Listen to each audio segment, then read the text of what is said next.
नमस्कार दोस्तों, हमारे आज के वीडियो का टॉपिक है एनपीए। एनपीए होता क्या है और बैंक अकाउंट एनपीए होने के बाद क्या आपको जेल जाना पड़ सकता है या आपके खिलाफ क्या लीगल एक्शन लिया जा सकता है। जानने के लिए इस वीडियो को एंड तक देखें और अगर आपने अभी तक हमारा चैनल सब्सक्राइब नहीं किया है तो जल्दी से कर लें, क्योंकि इस चैनल पर हम आपको बैंक से रिलेटेड या बैंकिंग लॉस, फाइनेंस से रिलेटेड आपको जानकारियां देते रहेंगे। तो सबसे पहले आपको बता दें कि आखिर एनपीए होता क्या है। एनपीए का फुल फॉर्म होता है नॉन परफॉर्मिंग एसेट। एक होता है परफॉर्मिंग एसेट, एक होता है नॉन परफॉर्मिंग एसेट। जो एसेट यानी कि जो कस्टमर बैंक को पैसा कमा कर देता है वो हो गया परफॉर्मिंग एसेट, और जो अकाउंट बैंक का पैसा खा कर बैठा है या ईएमआई नहीं भर पा रहा है उस अकाउंट को बैंक एनपीए घोषित कर देती है, यानी कि नॉन परफॉर्मिंग एसेट घोषित कर देती है। अब आपको बताते हैं कि एनपीए आखिर बैंक करती कब है। अगर आपने कोई बैंक से लोन लिया है, चाहे सिक्योर्ड लोन हो या फिर अनसिक्योर्ड लोन हो, और लगातार 90 दिनों तक यानी कि 3 किस्तें आपकी बाउंस हो जाती है तो बैंक आपके अकाउंट को एनपीए कर देती है। कई बैंक और फाइनेंस कंपनी पहले 3 महीने में आपको एनपीए नहीं करती थी। क्यों? क्योंकि उससे उनका भी नुकसान होता था। जनरली क्या होता है कि बैंक या फाइनेंस कंपनी एक कंपनी है, और अगर एनपीए की संख्या बढ़ती जाती है तो बैंक या फाइनेंस कंपनी की वैल्यू, उसके शेयर की वैल्यू डाउन होती है। लेकिन आरबीआई के नए रूल्स के हिसाब से बैंक या फाइनेंस कंपनी को 3 महीने की अवधि के बाद एनपीए करना आवश्यक हो गया। जनरली एनपीए के 3 प्रकार होते हैं। पहला होता है स्टैंडर्ड एनपीए। अगर कोई अकाउंट एनपीए होता है और लगातार 12 महीने की अवधि तक उसमें ईएमआई पे नहीं करते हैं तो वो स्टैंडर्ड एनपीए की गिनती में आता है। अगर 12 महीने से ज्यादा समय तक भी ईएमआई बाउंस हो रही है, अकाउंट में पैसा नहीं डल रहा है, तो उस कैटेगरी को डाउटफुल एनपीए की कैटेगरी में लिया जाता है। और अगर बैंक को एहसास हो जाता है कि अब इस अकाउंट में पैसा नहीं आना है, ये पूरी तरह से डिफॉल्ट हो चुका है, तो उस अकाउंट को लॉस एनपीए की कैटेगरी में लिया जाता है। तो इतना तो आप समझ गए कि एनपीए बैंक आपका अकाउंट कब करती है। अब बात आती है कि एनपीए होने के बाद बैंक क्या प्रोसीजर आपके खिलाफ फॉलो करती है।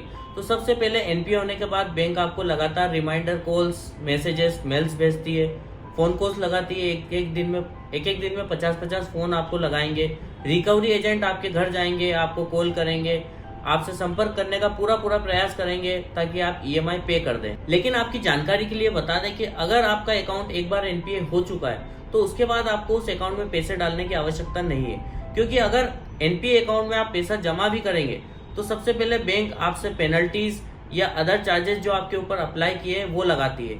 तो अगर आप एनपीए अकाउंट होने के बाद भी ईएमआई पे करना चाहते हैं तो सबसे पहले आप जो अदर चार्जेस या पेनल्टीज आपके ऊपर अप्लाई करिए उसको वेव ऑफ करवाएं, उसके बाद ही अपनी ईएमआई को कंटिन्यू करवाएं। अगर आपके पास पैसा है तो बैंक का पैसा जमा कर दें, अगर नहीं है तो बैंक आपको लीगल नोटिस सर्व करेगी। आप चाहें तो उसका जवाब दें, अन्यथा वे आपके खिलाफ लीगल एक्शन के रूप में आपके खिलाफ कोर्ट में केस फाइल कर सकते हैं। अगर आपका सिक्योर्ड लोन है तो बैंक आपकी संपत्ति या आपके सामान, जो भी एसेट आपका बैंक के पास मॉर्गेज है, उसे बेचकर बैंक अपना पैसा वसूल सकती है।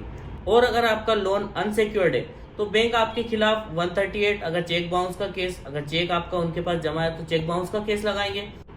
अगर आपके अकाउंट से ऑटो डेबिट मोड पर ईएमआई थी और आपकी ईएमआई बाउंस होती है तो बैंक आपके खिलाफ section 25 of payment and settlement act का केस फाइल कर सकते हैं। और अगर आपने किसी फर्जी तरीके से दस्तावेज लगा करके लोन पास करवाया है तो आपके खिलाफ 420 यानी कि 318 भारतीय न्याय संहिता का केस भी दर्ज किया जा सकता है।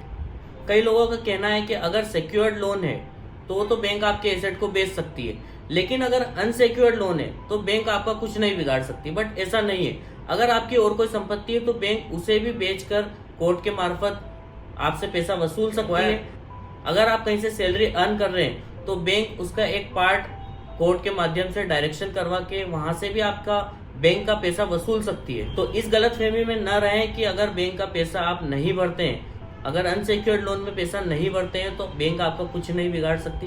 बैंक के पास कई तरीके हैं, कई ऑप्शन है आपसे पैसा वसूलने के लिए। या आपको डराने के लिए नहीं, समझाने के लिए बताया जा रहा है। इसके अलावा अगर आपकी और कोई क्यूरी है तो आप कमेंट बॉक्स में पूछ सकते हैं, और अगर आपने अभी तक चैनल सब्सक्राइब नहीं किया तो जल्दी से कर लें। Thank you.